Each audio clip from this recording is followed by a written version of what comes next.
At least 130 people have been killed in Pakistan and 24 in Afghanistan after a powerful earthquake shook major cities in Pakistan and northeastern Afghanistan. An earthquake measuring 7.5 magnitude struck in northeastern Afghanistan today, sending tremors that were felt in India.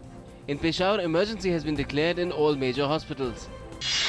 Prime Minister Narendra Modi assured India's full assistance to Afghanistan in this hour of crisis. He talked to Afghan President to express India's sympathy and condolences at the loss of life and property. The Prime Minister also spoke to Chief Minister of Jammu and Kashmir to take stock of the situation arising out of the earthquake. Fugitive Chota Rajan has been arrested in Indonesia after decades on the run. Wanted over a series of murders in India, Chota Rajan was detained by Indonesian authorities yesterday as he arrived in the popular resort island of Bali. Union Minister for State for Home, Kiren Rijiju, said that underworld don Chota Rajan was arrested after a close coordination among the agencies of India, Indonesia and Australia. In Bihar, campaigning for the third phase of assembly elections ended this evening. 50 assembly constituencies spread over 6 districts will go to polls in this phase on Wednesday. The districts are Patna, Saran, Vaishali, Nalanda, Bhojpur and Buxar. Prime Minister Narendra Modi addressed rallies in Buxar and Siwan. He said that this assembly election will rid Bihar of its evils. The PM also talked about the package of 1,65,000 crores for the development of Bihar. He asked the people if they wanted Mantra Tantra or Lok Tantra. The PM requested the people to vote for development and not on any other issue. Defence Minister Manohar Parrikar today said OROP to be notified after assembly election process in Bihar is over. Addressing the 3-day Naval Commanders Conference in New Delhi, he said Defence Ministry is taking steps to address shortfall of shipborne helicopters, MCMVs and submarines in the Indian Navy. Geeta, the hearing and speech impaired Indian woman who accidentally crossed the border more than a decade ago, arrived at the Delhi airport this morning from Pakistan. However, she will be handed over to her parents only after DNA tests prove positive. Meanwhile, Geeta met Prime Minister Modi at his residence in New Delhi. The PM thanked the Eidi family for taking care of Geeta and announced 1 crore rupees contribution to the foundation.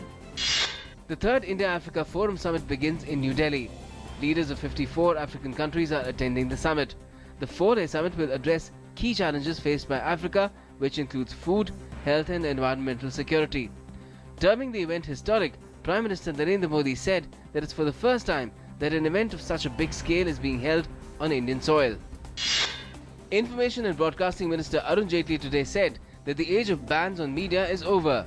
Delivering the Sardar Patel lecture organized by All India Radio in New Delhi, Jaitley observed that it's literally impossible to implement bans on media. He said free speech is an aid to good governance and noted that the right to freedom of expression has expanded in India through successive judicial verdicts. A special court today issued non-bailable warrants against 2 Italian nationals who were alleged middlemen in the 3,600 crore VVIP chopper deal case after ED said they were required to be interrogated to ascertain the money trail. The Supreme Court today issued notice to Himachal Pradesh Chief Minister Veerbhadra Singh and his wife in connection with the disproportionate assets case registered against them. The Apex Court will hear CBI's appeal to transfer the case to Delhi and suspension of Shimla High Court order restraining CBI from arresting and interrogating Veerbhadra Singh on the 5th of November. Nearly 11 years after the Boxing Day tsunami, in which more than 10,000 lives were lost in India, Mumbai today successfully tested its first tsunami early warning system siren, during which a 10-minute alert was sounded in South Mumbai. The heads of 11 EU states and 3 non-EU countries held an emergency meeting in Brussels to discuss how to handle growing number of migrants.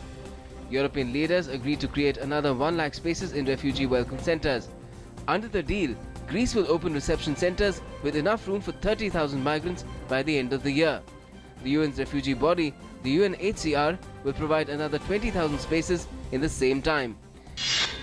More than half the senior officials of China's ruling Communist Party were removed or moved to new positions as it kicked off a 4-day meet today to chart a blueprint for the next 5 years to halt the slide of the world's second largest economy.